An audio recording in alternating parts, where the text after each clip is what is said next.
welcome. This is the panel on the Commission Lay Leaders program. This is a program that has been going on in the Ohio Meadville District since the 70s. It was started by Gordon McKeeman, also known as Bucky, apparently. A very important leader of our movement and a very strong universalist during the merger. My name is Renee Rahutsky. I am the Leadership Development Consultant for the Central East Regional Group, and I am serving as the chair of the Commission Lay Leader Program in Ohio Meadville. This program is not yet available in St. Lawrence. However, the board will be considering it. So I'm seeing there's a lot of St. Lawrence folks here, so I'm hoping that you'll have some of your questions answered about the program. And with that, I would like to introduce our panelists today. So if you could share your name, how you're serving, or if you're a CLL, the number of years you've been a Commission Lay Leader. CLL, Commission Lay Leader, we use those interchangeably. The year you were first commissioned and what your ministry focus is. I'll start over here and come back. Hi, I'm Doris Mathey, and I'm working as a Commission Lay Leader at West Shore, and my major area there is pastoral care. We have 2 part-time ministers who are extremely busy, and I work with Kathleen Rollins as the person that is my person that I work with, but we work together with both ministers when they already are involved with somebody that's having some problem.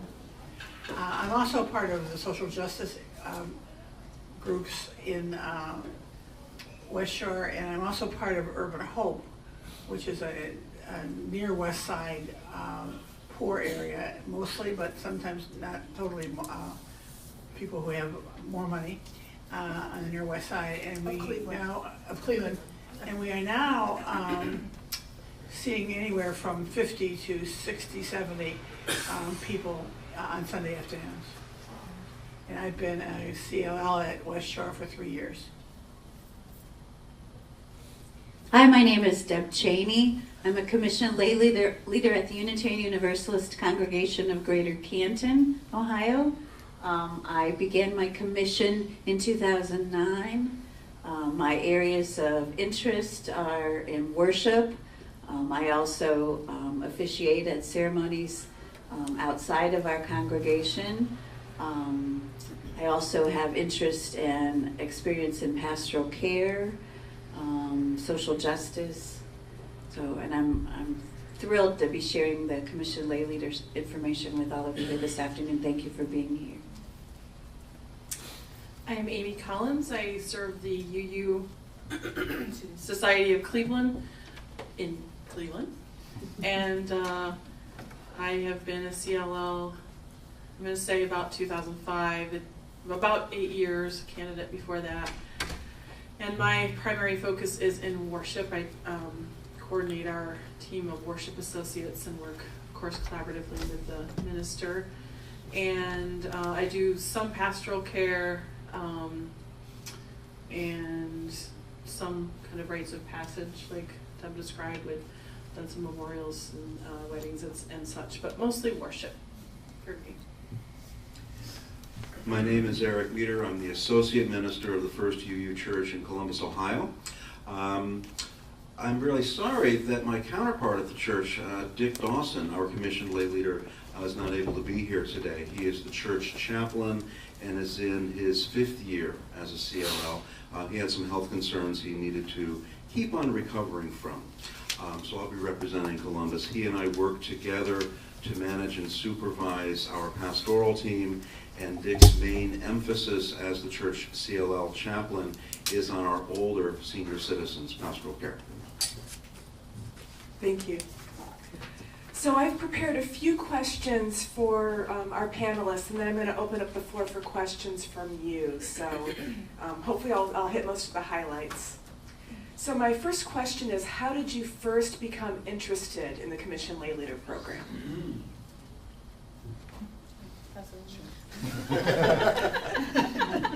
It's the hot potato. Right. Well, I really first heard it at a summer institute maybe 12, 13 years ago.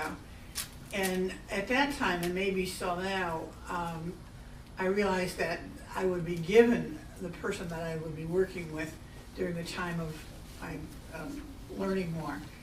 And for some reason, crazy that I was at the time, I really did not want that. I wanted to be able to pick the person that I wanted.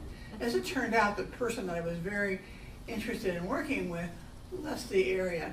So I said, Doris, forget it. Just take whoever it's going to be. And it turned out to be one of our half-time ministers, Kathleen Rollins, and it's been a wonderful experience. Do you want more of us to answer that same Yeah. question? Okay. For me, following the lay leadership ministry was just a natural progression of my path in Unitarian Universalism. I came to the faith in 2000 and really immersed myself very quickly, was thrilled to have found the denomination and immersed myself very quickly in being active. And there was I think a threshold point where I think after I was called on to represent our congregation by delivering a benediction at a naturalization ceremony, and that was a really pivotal experience for me. I ended up doing a lot of searching, didn't find a prayer that I liked, wrote something that was very personal to me, and it was a very public expression of my faith. I had expressed myself publicly in lots of ways before. I had already begun to express myself at the pulpit within the congregation, but that was public outside of the congregation, and it was a very pivotal experience for me. A way to promote us outside of that, and just really shifted my sense of leadership and how I could represent us and promote us and what I could do within our faith, and so that kind of, I think, planted the seeds for me to pursue it. I had been I'm a lifelong Unitarian Universalist, and my parents were Unitarians or Unitarians, I guess before we all got together. And I felt I had been involved in different areas of leadership, the board and the membership and all that kind of stuff. And I had begun chairing our worship committee that we had at the time. And we were really trying to kind of elevate the quality of our services, the consistency of our services, et cetera. And at the time, we had a part-time minister who did one service a month. And so we did a lot of homegrown, as we liked to call them at the time, services. And of course had guest speakers as well. And I felt like as I got more deeply involved in that, and I should say that the minister that I had at the time was one of the original folks that was involved with Gordon in establishing the CLL program and was on the committee. And so she was well acquainted with that program and, had kind of mentioned that it might be a good path for me to consider. And I started to feel like the work that I was doing in worship was like a ministry, but I wasn't attracted to following the path of being an ordained minister.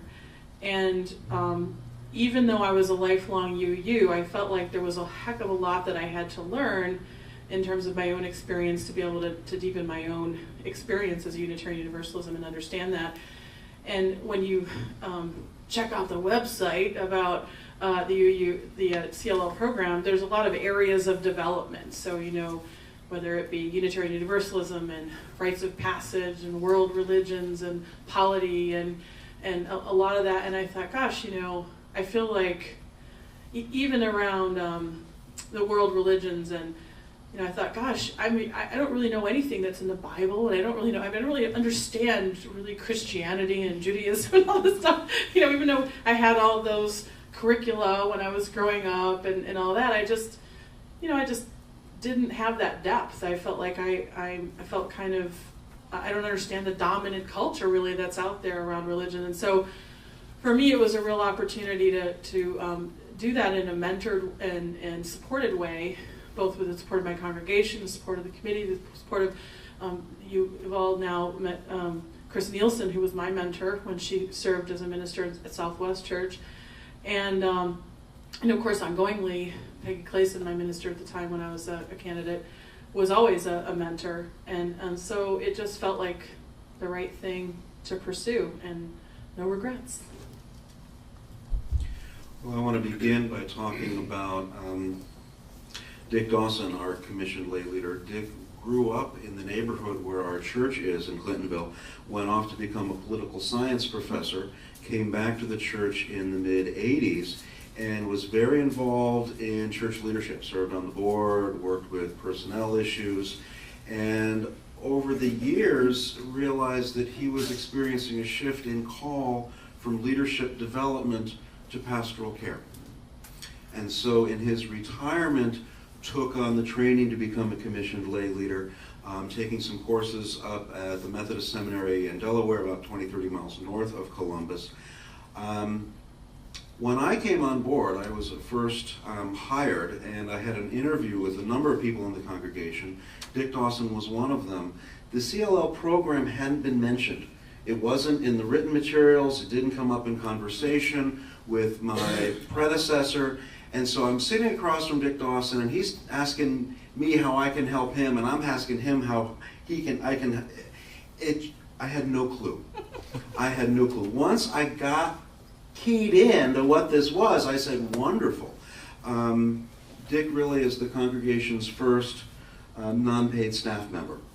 As a member of our pastoral staff, I couldn't do the pastoral work I do without him. There's just no way, and do any other kind of ministry whatsoever. It's a 20-hour-a-week contract, and he works 50, 60, just tirelessly.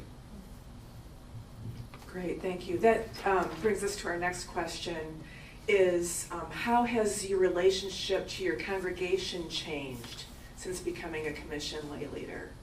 And I wanted to hold up, there's, in my home congregation, we also have a commissioned lay leader.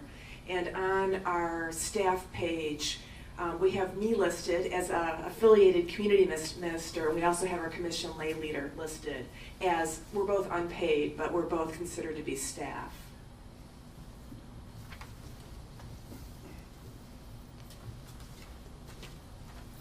Would you report that? Sure. How did your relationship with your congregation change? Well, as the longer that I've been the CLL, I realize and recognize that more and more people get to know what I do. And that takes a lot of time and energy to do that, really. I think it's important whenever you want to try to do a CLL program. And it can't be a secret if people don't know that there's somebody available. So in our, on the internet, we have pictures of people that even, such as myself, on that. And we have it in the order of service and in the newsletter frequently about what kinds of things that we do across a wide, and we also have other people who work with me. I'm not alone. I have about 5 to 8 people at any given time that are helping with some of these, going out and working with people. Particularly, we do a lot of work in nursing homes, hospitals, emergency rooms, when there's really no one else around. We have a lot of people who have no family members nearby. So I think, you know, the church family becomes even more important.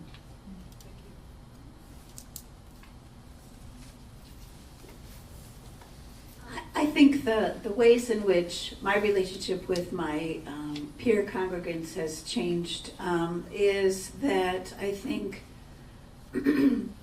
they look differently at the skill sets that I brought with me to being a commissioned lay leader. We all have different backgrounds, different areas of expertise that we brought, and then there's certainly skills that are central to being commissioned lay leaders, I think. And so I think they've looked at those differently. I have a career as a licensed social worker, and I think we all share, though we may not be licensed social workers, I think we share many of those same principles and values. Those are things that we have brought to our roles as lay leaders. They're things that have guided us, you know, in our discernment of our roles within our congregation. So I think those skills and gifts, I think not only do I look at those differently in how I may bring those and share those and put those to their best use and put myself to my best use, but I think they're perceived differently too. So in that way, I don't know, does that answer it? Yeah. I'm just trying to think of what distinguishes my my relationship with the congregation differently as a CLL as maybe, say, when I was board president or something else. And I think it's the, I certainly feel like I have to hold myself to a little bit higher standard, if you will. Like I have to be more of a professional, and the days that I'm not in front of the congregation, I still try to dress up, or I don't wear, so. But I know that that's not the way everybody necessarily feels about it. But it does shift it a little bit. It's not like being the minister, where I still feel like I don't have to have quite as maybe rigid. I don't want to, and I don't mean that in a bad way, but boundaries, if you will. Like I can, a lot of the members of the church I would consider to be very good and close friends. But I do think it kind of, I'm a pastoral presence, if you will. So where I think that has really served in a positive way is we've been through search now a couple times. We're in search right now for a minister. So I've worked with 5 ministers in the time that I've been a CLL. And what that's provided for the congregation is some consistency. So while every one of them has been a wonderful minister. We've had very positive experiences with both our settled and our interim ministers, but it's a change every single time. It's a lot for the congregation to experience. So to have somebody who's there as even in the lay capacity, who is kind of that ministerial presence, it just gives a level of security or support to the congregation, that they feel like there's somebody who's still there and knows them and who is kind of steward of representing their needs and who they are collectively and individually to a person coming in and helping to bridge that gap. So and do that in an official capacity, like they know I'm looking out for them type of thing. So and yet it doesn't have to be a conflict or a competition with a new minister. It's just something to support both the new minister and the congregation like that. So in Columbus, for many, if not most of the people in the faith community, Dick Dawson, our CLL, is the go-to guy. If you know Dick, you know that how he presents is exactly who he is. He presents as a loving, slightly disheveled, grandfatherly guy. And that is who and what he is in this role. After each service, when our senior minister, Mark Bellatini, or I are in the receiving line, Dick is standing in our fellowship hall next to the caring table. And, Mark and I may have time for a very brief conversation. Sometimes I'm called out of the line to deal with the pastoral situation that arises, but people know they can go and find Dick Dawson. And in that role, he does a great deal of triage and direct care, and follows up often with people who approach him after each Sunday service. Excellent, thank you. So my next question is around the relationship between the commission lay leaders and the ministers in the congregation, and a little bit about boundaries in general. In congregations without professional ministry, sometimes there might be expectations put on the commission lay leader that maybe are unrealistic. So how do you keep those kinds of boundaries? And I'll start out with Eric this time, and we'll go that way. Yeah, this is a really good question, and not one I want to start answering. Dick and I meet for at least an hour, usually more often 2 hours each Monday afternoon. And we have from then on, and we're on the phone almost every day during the week. In addition to that, from the very beginning, I was talking, Dick, about boundaries, boundaries, boundaries. You're here to serve them, but they need to come to you. Don't get too close, and it's very difficult for someone with his nature to do that. And also, like was mentioned before, we have a lot of people, elders, seniors in our congregation, with no family nearby or no family whatsoever. And so it's an ongoing conversation, what then is the church institution's role in providing care. And Dick always goes the extra mile. He always goes the extra mile. He is a colleague to me. I don't consider him anything less. Yeah, I think that, the relationship between the CLL and the minister has to be covenantal. So anytime there's a new minister that comes in, I think it's important to establish a new covenantal relationship with them about how you're going to be together. And it is collegial, and that's one of the things I've really enjoyed about the role. But there's also a level of supervision that doesn't have to be a thing if nothing is amiss. But ultimately, the way our job descriptions work, at least, is that the minister is responsible ultimately for worship, etc. So if I go out there and share way too much personal business and when I'm doing a service, or somehow say something or do something that's inappropriate, it's going to be up to the minister to kind of check that or respond to that, etc. Because it is ultimately their responsibility. So there is both a supervisory and a mentoring aspect to it, but primarily collegial, and I guess it's going to vary a little bit from congregation to congregation. When I first started, we have a full-time minister now, thank goodness. But when I first started, as I mentioned, my minister, Peggy Clayson, at the time was part-time and did one service a month. Well, frankly, there were people that thought I was the minister because they saw me more. And that was awkward. That was a little bit awkward. But it's not like that now. Now that we have more of an established team of worship associates, I'm not necessarily up there every week, and our minister is most weeks. So that confusion isn't there. But that's something that is always in your consciousness.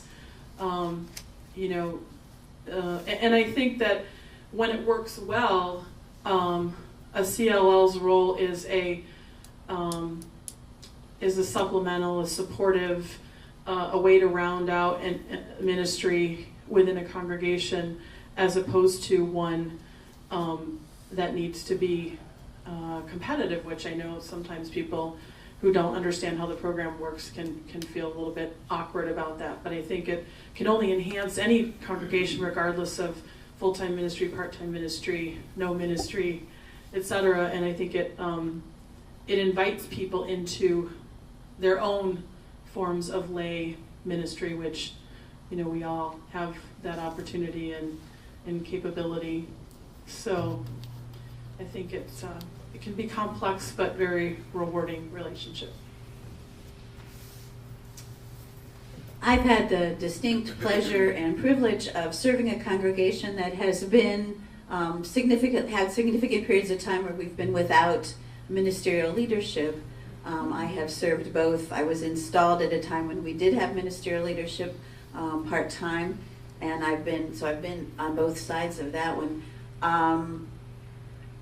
It's really a matter of shared ministry. Certainly ministry is something that's a process that's shared by all of us as members of any given congregation, and certainly as commission lay leaders, I think we take that very seriously. I would like to think that my role within the congregation has allowed us some continuity in the absence of professional ministerial leadership when we've been in between those, and I think it's been able to accomplish that. I have mentor ministers who I can turn to and have turned to discuss things with when I need to do that. But there's a lot of working arrangements among all of us, and the congregations where there are ministers and commission lay leaders, I know that they have the collegial, yet very respectful relationships where they share duties and are very clear about being a place for all of us and being able to pass to each other what we can each do to help each other fill their roles in the shared ministry. Well, as I mentioned before, Kathleen Rolenza is my point person in the ministry group at West Shore. And we talk or email at least twice a week generally if there's whatever's happening and in a special way that we want her to know. And if it's something that we think Wayne would also be involved in, if it's a person that he's working with, we would also broaden that. And that seems to work.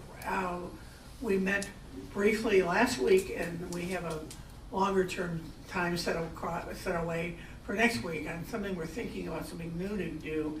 We're thinking about starting a loss group, sort of broader than just people who've had a person die, but people who aren't working, people who've lost some money, people who have lost jobs actually, and all kinds of other losses that people might have.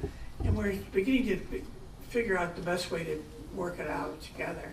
We have another person that's interested in working with us also. So it's fun to be able to work with other people who have some of the same issues and missions with, as I consider the family church that we seem to be building up more and more.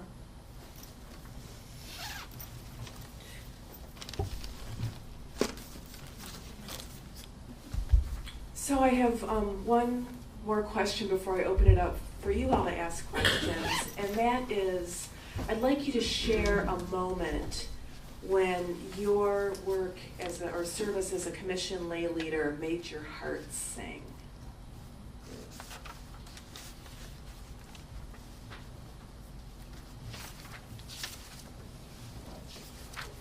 Just one. Just one.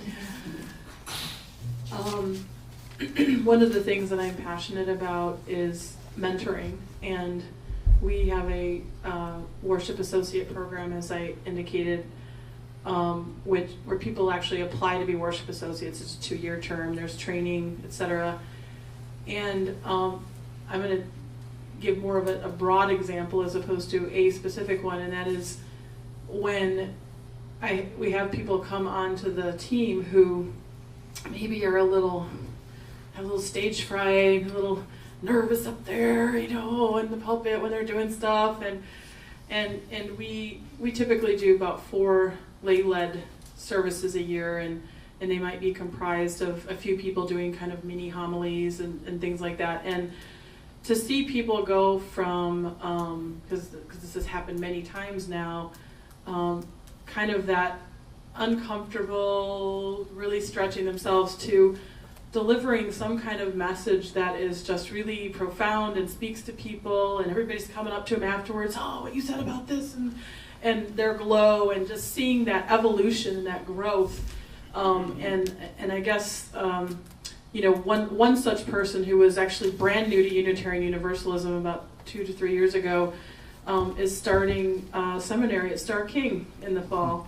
And it's pretty awesome to see that over and over again, to see people who take on helping and participating in worship as kind of its own spiritual practice, and find that reward and that growth, and to just see that and their deepening of their faith, and to be cause for that is really kind of extraordinary. It's difficult, as Amy said, just one to come up with one particular moment that was special, but one that was recently very special to me was that we don't have a strong community. We've not in the past had a strong community interfaith group in Canton, and we were for Thanksgiving we participated in an interfaith service that was held at a synagogue. That there were like 5 or 6 of us.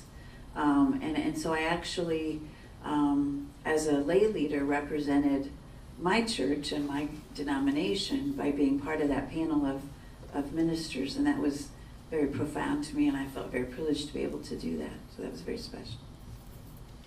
It is hard to come up with only one example, but the person that pops to my mind is a woman we had a chaplain from a hospital call us saying that there's a Unitarian in the hospital and would really like to have someone come to visit, and she'll be going back to a nursing home.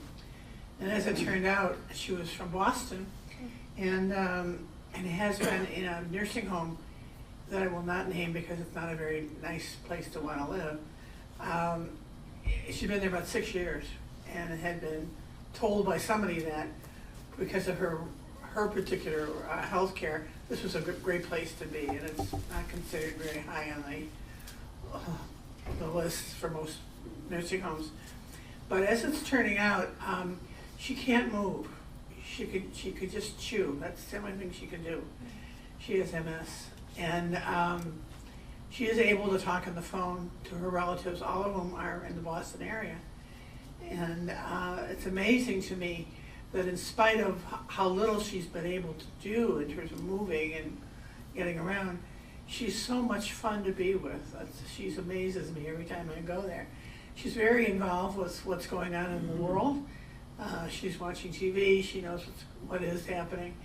And we are hoping in the next 6 months that we're going to be able to get her back to Boston.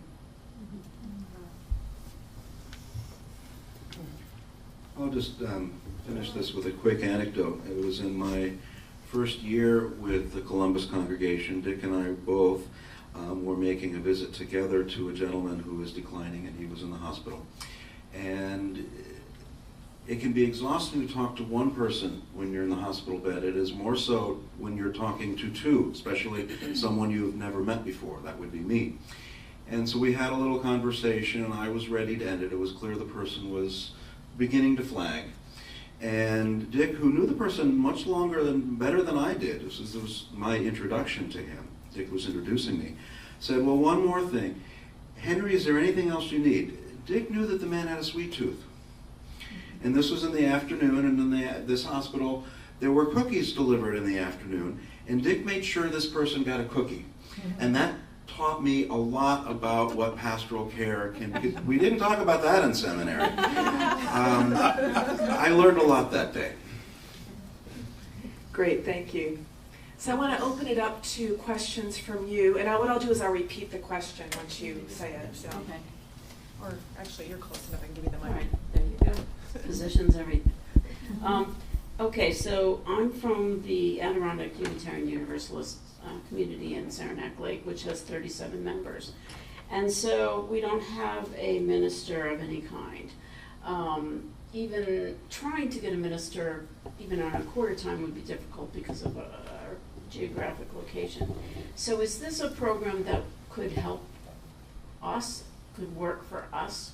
Or is it really a support program for congregations that are large enough where the ministers need help? So, yeah, Deb. Sure. I know. I saw this. Our congregation has, I think the paperwork this morning listed we had 38 or something, but I would have put us closer to 50, but it would appear that we're comparable.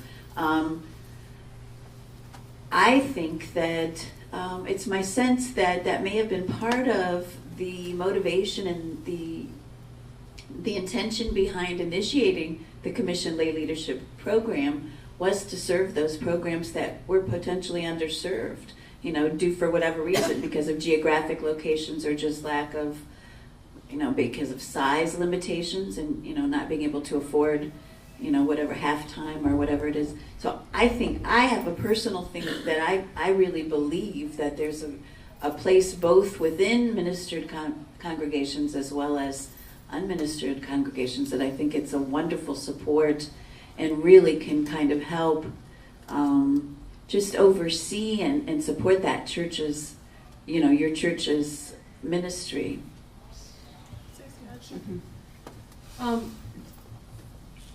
I agree with what Deb said. I think that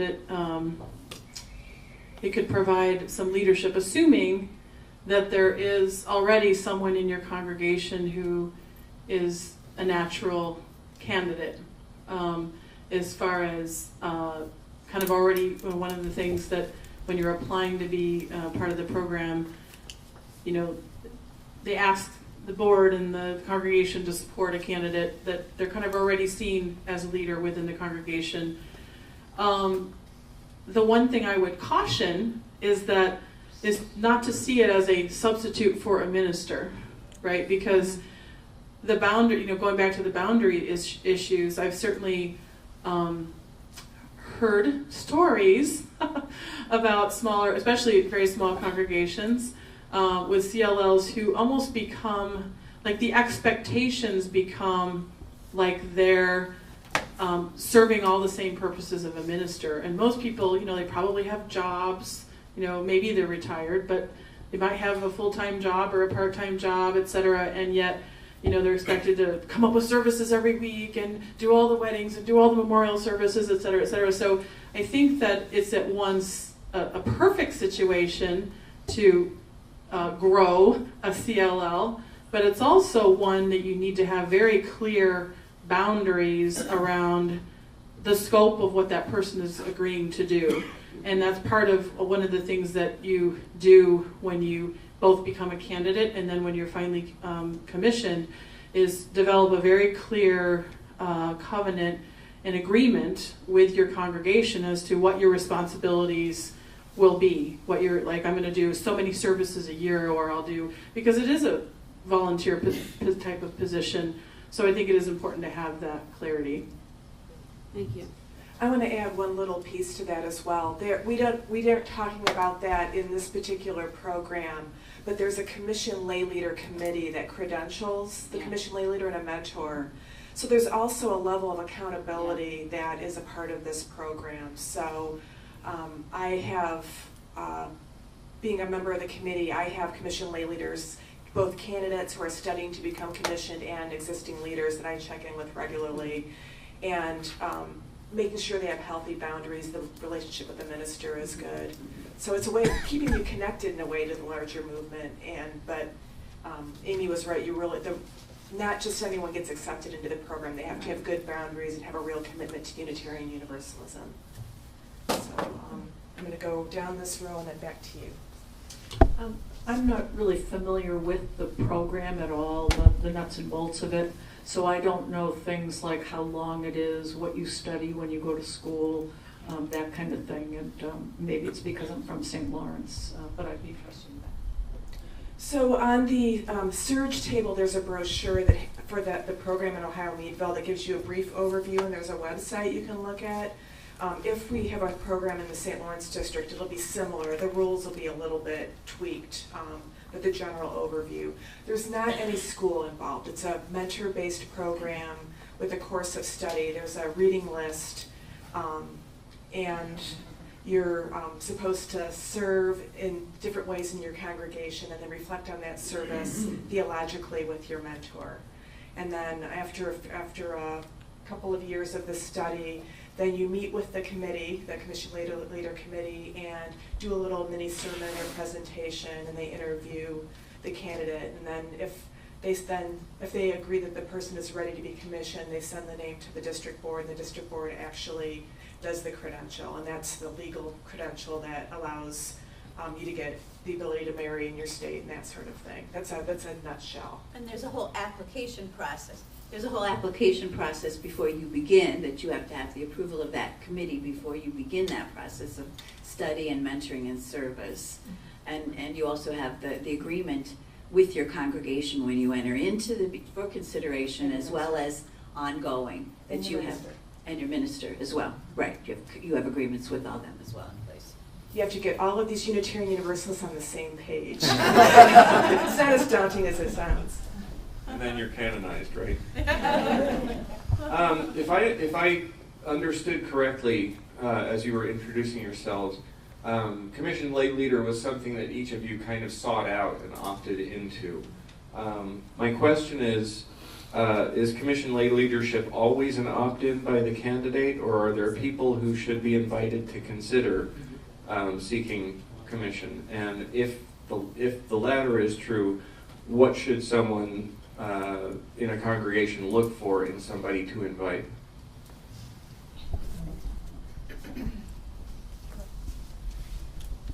I felt personally called to pursue it. No one came to me, but there's someone right now who I have planted the seeds with, who I see has qualities that I think would be, is very service oriented, who I see as being very spiritual, yet who I think would be very professional and bring all those values, really bring UU values to it. So I think you know, everyone can speak if they were called or if someone approached them or whatever, but it's a good question.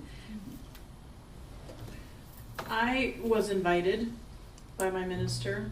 I don't know that I would have, I mean, I might have thought, oh, maybe, but, you know, and that gave me a boost of confidence and intentionality. And I recently, someone on our worship team who I know, you know, our worship associates have terms and they rotate off. And there's someone now who I know from a women's spirituality group that we've been part of together for probably 15 years, is very, loves worship and is very committed to that.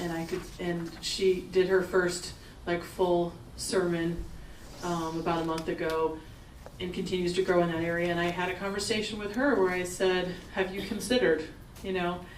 And she, well, you know, I've given a little thought, and it made a difference for her to invite her, because I saw in her some of that kind of ongoing interest and commitment into the worship type work, and certainly rites of passage, and she loves ritual, and she's been involved in the Earth-centered spirituality group and some of that.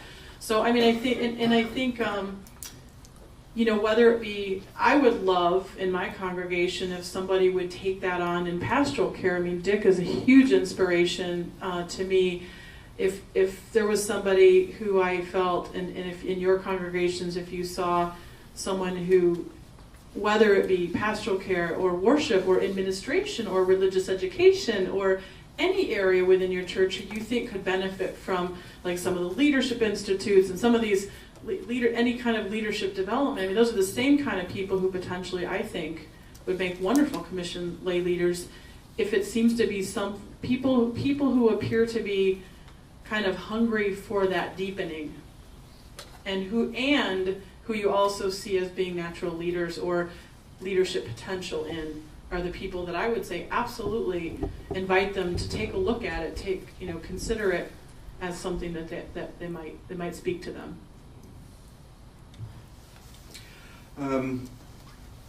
We knew that Dick would not be continuing forever as our commissioned lay leader, and so I want to say 3 years ago I started talking with one of the members of our pastoral team, and you know, there probably was a single point of congregation with me saying, Karen, how about it?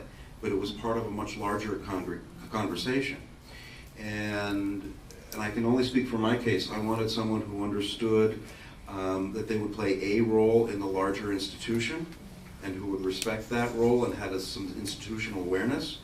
And I also wanted to see someone with great skills and sense of her or himself, to know where they stop and another person begins. And Dick has just a little over 1 more year in his term of service as a commissioned lay leader. We started talking about that transition some months ago, and he still will be active in the congregation. We're going to honor some new projects he's hopefully going to bring to us, but I expect there will be, a step toe during this procedure. That seems human to me, so we're going to just sort of watch and navigate it. So I hope you're hearing both.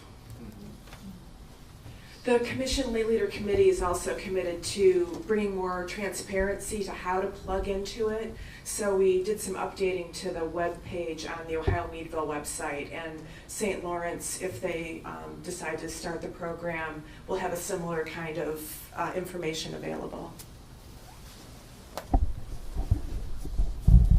I come from a congregation that's fully lay-led, and there are maybe a handful, half a dozen people who have been leading worship for 10 or 12 years. Most of us have full-time jobs, and many of us have children. So I guess what I want to know is, what is the advantage of going into this program when we're doing much of this work already? Excellent question. Eric, you want this one? I want to start with this one. This is not going to be a complete answer. One of the things that seminary helped drive home to me is that as a minister, I need to have one foot firmly in the congregation and the other foot, whether they notice it or not, fully outside the congregation. so that I could bring things into the system. A commissioned lay leader with their relationship with the CLL team can help do that, potentially.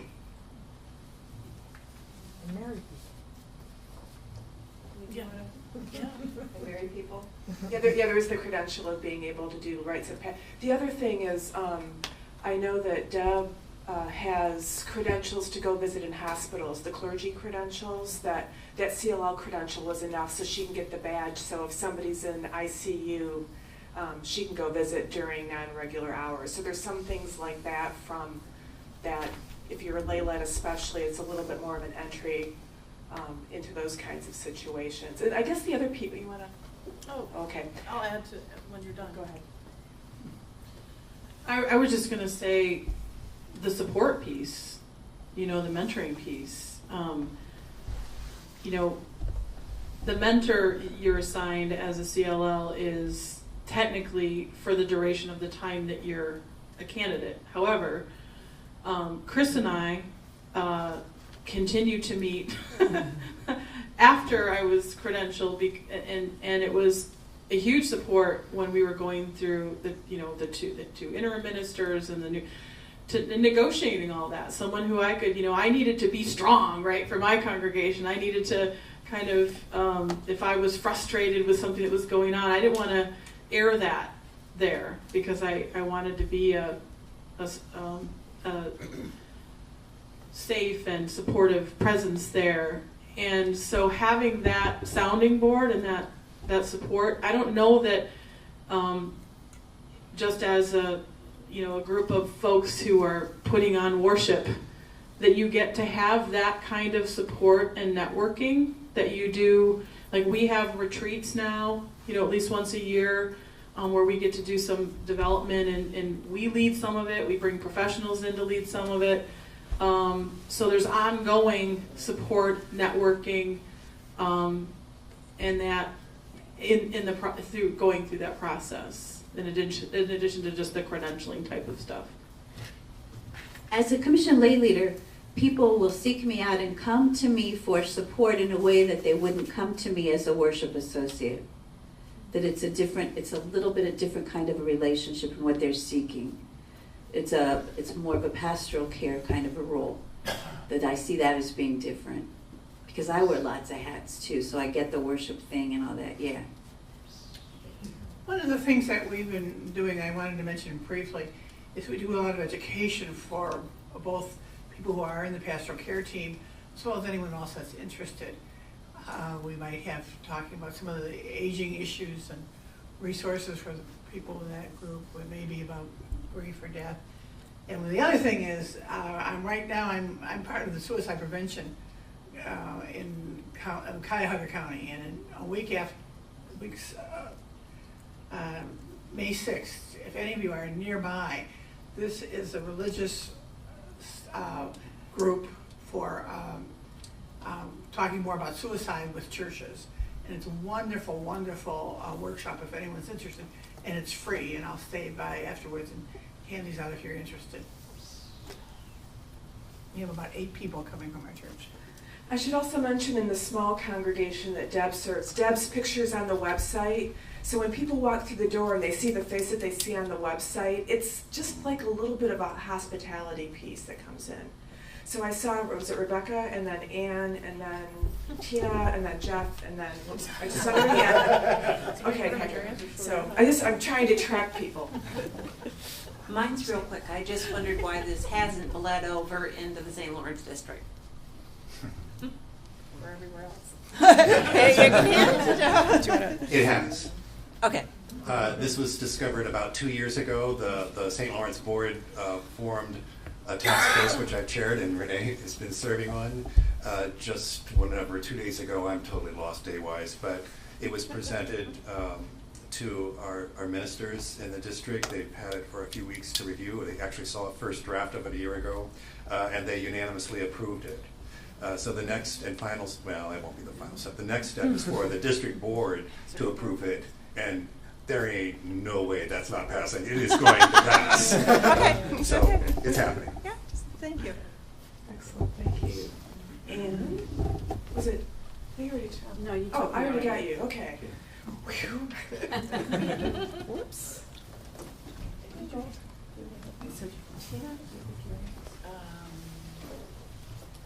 Several of you have mentioned a contractual relationship you have and then talking about tenure.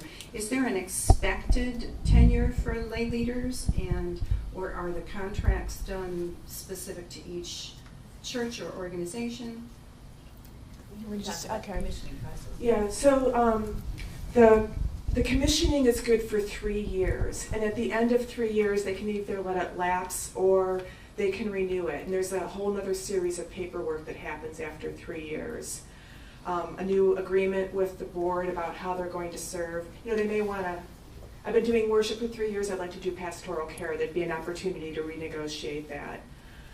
If there's a ministerial transition, the commissioning still is in place, but there's an expectation, the rules say that they have to negotiate a new covenant with the new minister. So there's you know, if there's big transitions that happen, there's shifts, but it's a 3-year term and renewable every 3 years. I mean, it could conceivably be renewed over and over and over again, but at that point I might suggest seminary. So I had a couple, you had one, and then someone over here, then I'll go back that way. I'm just wondering if any of you have more than one CLL in your congregation or perhaps in the pipeline, and if so, what's that dynamic like? We have one intern, and her role will be addiction. So we have different roles, which is, I think, helpful. Her role will be what? Addictions. Addiction. There's not a representative here, but they're at the congregation at Lewis Center in North UU, north of Columbus. I believe they have 3 commission lay leaders. So they all work with the ministers, and they have different areas of specialty. I think leadership development, pastoral care, and worship. That sounds right. So go back this way. Interesting you mentioned the seminary. Is there much movement between CLL to actually becoming closer to being an ordained minister and the study program for that? Do you want me to field that one too? Yeah. Okay. So the reading list for ministers, for fellowshipped ministers, we take from that for the Commission Lay Leader program. So you'll have, if you were going to seminary and going through the fellowshipping process, you'll have maybe a quarter of the books read. That's about it. You know, other than the experience and workshops and things, but it's not necessarily a path to, it's meant to more be a parallel path. That being said, the Commission Lay Leader at the KED congregation ended up going to the Interfaith Seminary in New York City. They have a distance learning program, and she ended up being ordained by this Interfaith Seminary. It's a different polity. So even though she's not an ordained Unitarian Universalist minister, she has a role in the public. She has a professional role that ordination helped her, but she's our commission. So she's not a Rev when she's with us, but she is out in the community. But we don't recognize that as a Unitarian Universalist. This is sort of related to what someone else said, but when you're talking about a commission and a commission to the congregation, talking about transient ministers, what about transient lay people? Is this transferable? Is this credential recognized outside of these 2 districts? No. But it sounds interesting. No, and again, it's really it's the relationship between the minister and between the commission lay leader and the congregation. It's situational. It's relational between them. If a commission, I don't know. Have you known of anybody who's moved? I tend to move about every 10 years. Right. I mean, yeah, you wouldn't. They don't. If I got a credential, could I go to another congregation? And it would say, expire after 3 years anyway. But okay. I mean, it would be something that if you served on the, as a board member of the Unitarian Universalist Association, that would give you a little bit of gravitas in the world. This would be a similar kind of, you've served and had a good reputation doing it, but other than that, there's no formal recognition. Okay. Is that helpful?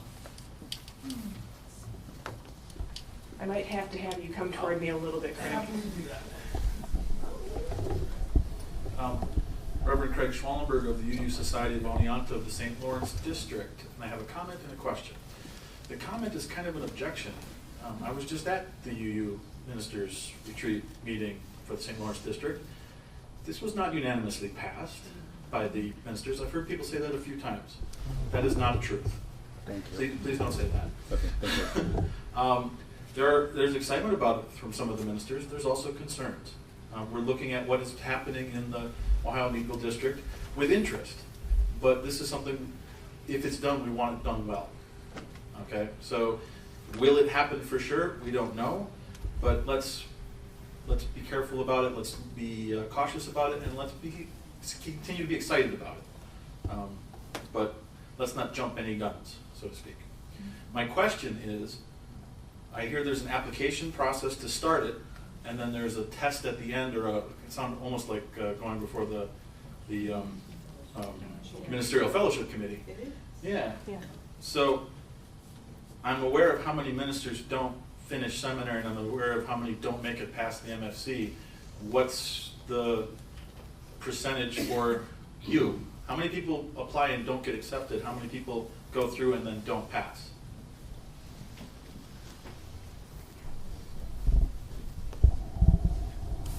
So I'm gonna, I want to answer a bit of that, and then I want to give it to Amy, because Amy's been on the committee for a while, right? Well, been in CLL for a while enough to probably To know this, answer that. okay. So the one thing that's a little bit different between the CLL program and the ministerial stuff is it's an in-care kind of program. So there's a mentor that's working directly with the commission lay leader candidate. So there's some vetting that happens beforehand. There's a real high expectation of endorsement from both the congregation and other people. So there's people that are vouching for this person early in the process, which that's usually the point where someone is told, between that point and the application process before we accept them as a candidate, I know that we've declined two or three people who've gone. So that's pretty much the spot where if things aren't going well along the way, that'll show up along the way with the mentoring and the reporting. And I don't know that anybody's showed up for the interview and been voted off the island. Right. But it's because of the process is much more of an in-care process up to that point. But I mean, it certainly could happen, especially with me on the committee. I'm the fair question. That's a fair question. Yeah. So did I see some other hands? It's just curious. Is Meadville the only is the Ohio Meadville the only district that does this, or are there others around the country that do this program? Ohio Meadville started it. The Prairie Star District had adopted the program a while back and had it running for a while, but it seemed to have lost steam and just kind of petered out. Again, this program requires a lot of ministerial support because ministers are mentors, and it requires just a group of people who care enough about shared ministry and excellence to keep the program running. I'm a staff member, but my role as the committee chair is actually a volunteer role. So I care enough about it to try and make the program work and run. That's sort of my goal, to make it easier to know about the program and figure out your way through it and when the deadlines are and stuff. But not necessarily easier to get through it. I actually want it to be something that really means something. What are the costs involved? What are the costs involved? You're probably the most recent person commissioned here. The costs involved are really, I would say, two areas: time, and the other would be cost of reading materials, of the required readings. I'd say it would be limited to that. Travel? Travel. Some travel, yeah, some travel, I guess. And some other people have been very helpful in sharing books. And one of the expectations of a congregation that's supporting the learning efforts of a commission lay leader or a candidate might be to pay for some of those resources so that it doesn't become a burden to that end. I mean, it's a volunteer position, for goodness sakes. So, you know, like I don't get paid to be a commission lay leader, but I get a budget for, you know, I was picking up some books at the, you know, at the table out there, and I'll get reimbursed for those because they're materials that I'll use for worship, you know, for a certain amount like that. So that ideally, not every church has the resources, and maybe, you know, not everyone can do that, but when possible, you know, a congregation might support, you know, oh, we want to send the lay leader to the leadership conference, or we want to send them to the CLL retreat, or any number of other things. So ideally, a candidate or a CLL is not burdened with the additional expense of that. Mileage can certainly be written off for if you itemize your taxes and things like that, just like any other type of volunteer thing. So that's what I would say as far as cost. When Dick Dawson re-upped and renewed his 3-year contract, was an opportunity for him and the church, other church leadership, to look at the contract and say, we need to be much more clear about professional expenses, you know, mileage, reimbursement for retreats such as this, workshops like this. And we gave him also a parking spot in the church parking lot. It was long overdue. These things are important. These things are important. These things are important. What? I'm not sure he's submitting those receipts. It was talked about, it is there, it was offered, and it should have been offered at the beginning. It's another role of the Commission Lay Leader Committee is to help with some of those negotiations on both sides, to advocate for the Commission Lay Leader if we feel like there's some things being taken advantage of. I want to, you know, part of the ethic of this, or the idea of this, is you're serving. I mean, we're all serving the faith in some way. So there's an understanding that if we have means to cover our costs, we tend to do that. But we don't want to make the finances a barrier for people who have the passion and the drive to do this. And if we can find ways to help support them financially, if that's what they need, that's important. But we don't look at this as a stream of income for people either. So.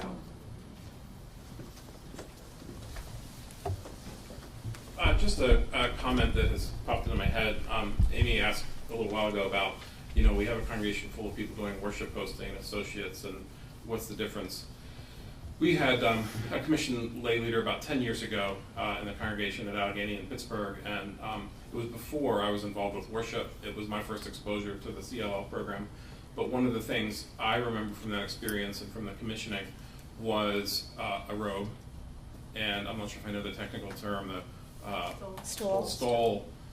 You know, that made a big impression on the congregation and the people sitting. So I hadn't heard that mentioned yet today, but clearly, you know, you look different when you dress in that manner within the church, and it really lends. There was talk about professionalism, and so that's a big difference than just being a lay person helping out with the service.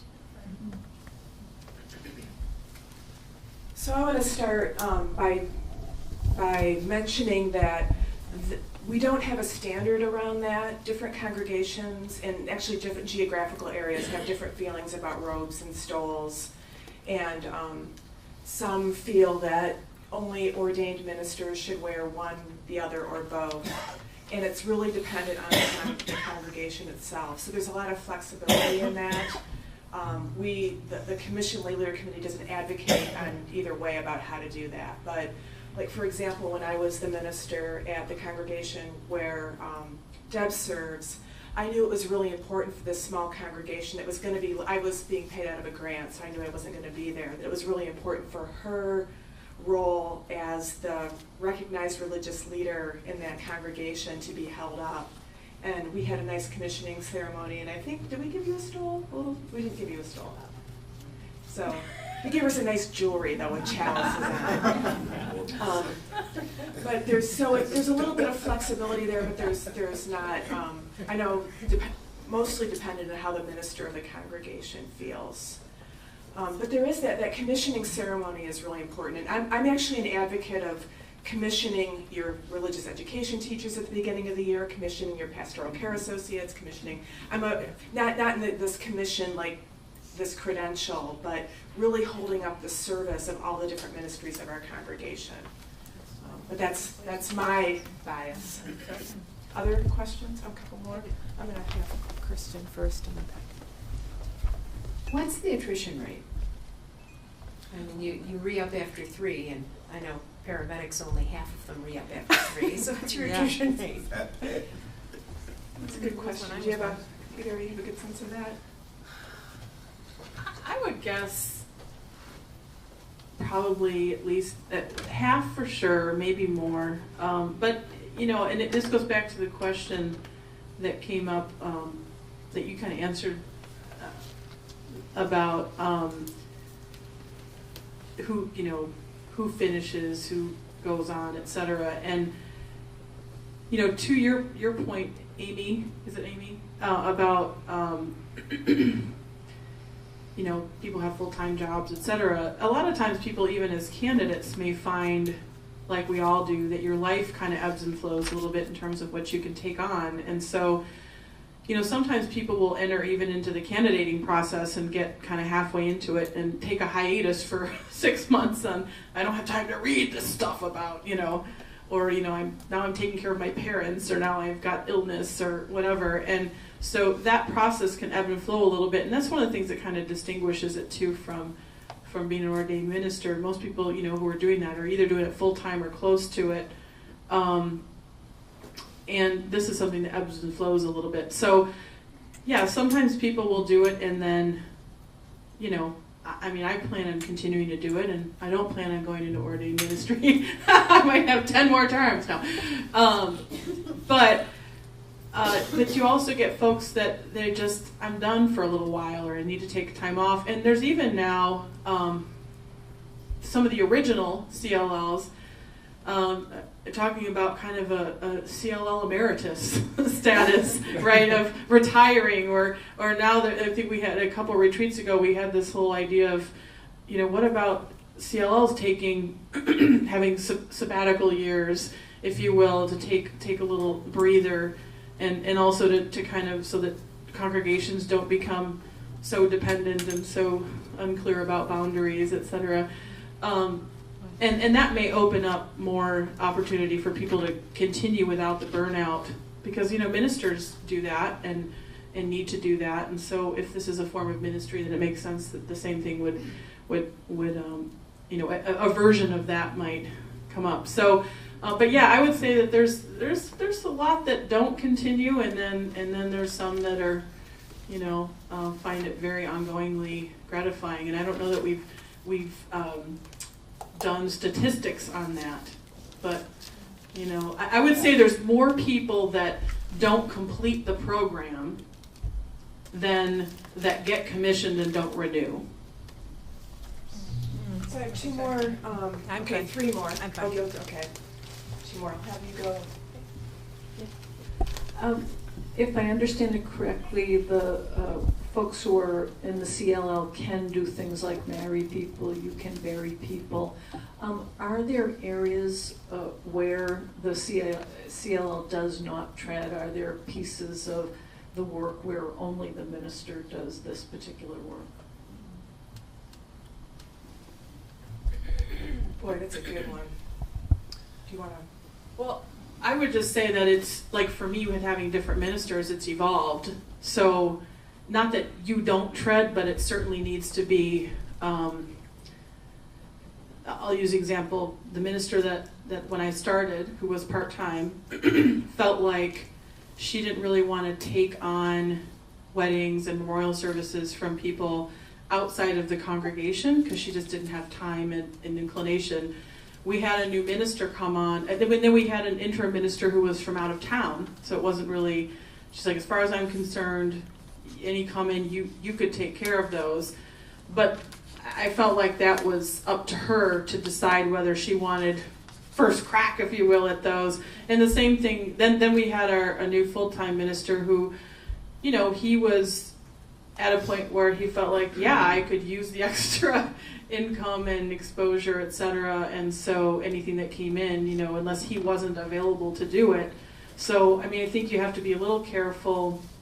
I would feel awkward if somebody who was just a member of the congregation said, oh, we'd rather have you do a service than the minister, because at least in our congregation, the minister, because they're getting a salary, would not necessarily charge for a member of the congregations, whereas as a volunteer person, I would, right? So that becomes a fuzzy thing. So I think that you always have to kind of be respectful of what the minister's preferences are, and that's going to vary from congregation to congregation.